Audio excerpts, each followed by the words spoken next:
Leke Abejide said he is concerned with level of electoral manipulation during the election, where the number of valid votes were above the number of accredited voters.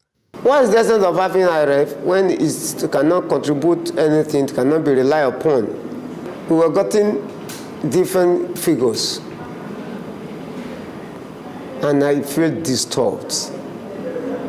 Even my own local government where I won outrightly, they didn't put it there until I complained before it was said it was an error. This is very glaring, and this is not the best for a democracy. He says he contested the election, believing that the Independent National Electoral Commission INEC will live above board, but was disappointed as the process was marred by voter inducement and results practically written in most polling units across the states.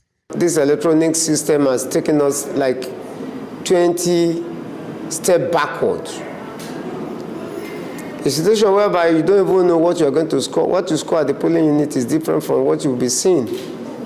I want to use this media to appeal to our president to please look at what INEC is doing so that the confidence of electorates and those of us that are political actors can be reposed in him so much so that we can believe that we will have future.